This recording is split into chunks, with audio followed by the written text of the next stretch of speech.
Ampak jaz sem dobil, zdaj že nekaj let tega, ker Simon ponovadi piše kar dolgo, če smem pripomniti, sem dobil osnutek ali pa eno že skoraj dokončano verzijo te knjige, takrat je bil naslov, če se ne moti, Vesoljska ladja Sirius. In sem bil kar kritičen, in ko sem bral novo verzijo in ta 7. prizor, sem se spomnil, zakaj sem bil kritičen. Ker ti poskušaš, se mi je takrat zdelo, toliko enih stvari zajeti, tako zdaj poskušamo v to razpravo zajeti pač celo zunanje politično situacijo, ali pa se mi je zdelo, da je pač težko ohraniti koherentno literarno delo, pa hkrati povedati vse o vsem, in vse svoje silno svetobolje izpričati. Ampak zdaj ti pa moram priznati, da ti je vseeno kar dobro ratalo, ker si vseeno ohranil eno nit in si povedal zgodbo o eni družini in zato ti v bistvu čestitam.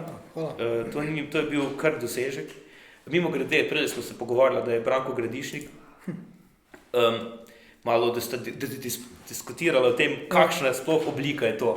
No, kaj ste se zmenili, kaj je to, kaj ni? Ja, ker ni drama v običajnem smislu, ni znanstvena fantastika, kot smo se že pogovarjali. Gre sigurno za špekulativno literaturo, mislim, da je to oznaka štima. Ja, znanstveno-fantastična literatura, to mogoče spet ni v tem strogo lahko je daljše znanstveno-fantastični žanr. Ja.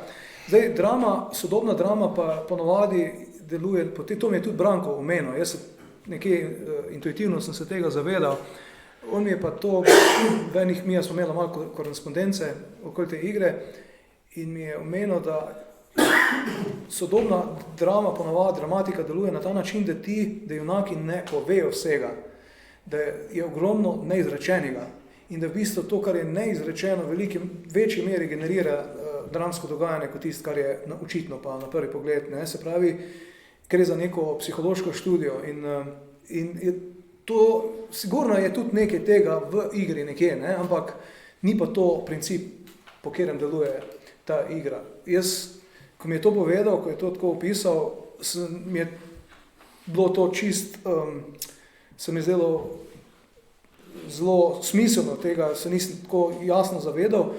Je pa tudi res, da se že v osnovi nisem trudil, da bi ustvaril moderno dramo. Mislim, če bi me radilo, fajn, ampak ideja je bila, da sledim, da poskušam na kolikor toliko, ali pa čim bolj prepričljiv način, pa čim bolj življenjski način opisati ene stvari, ko so mi ležale na duši.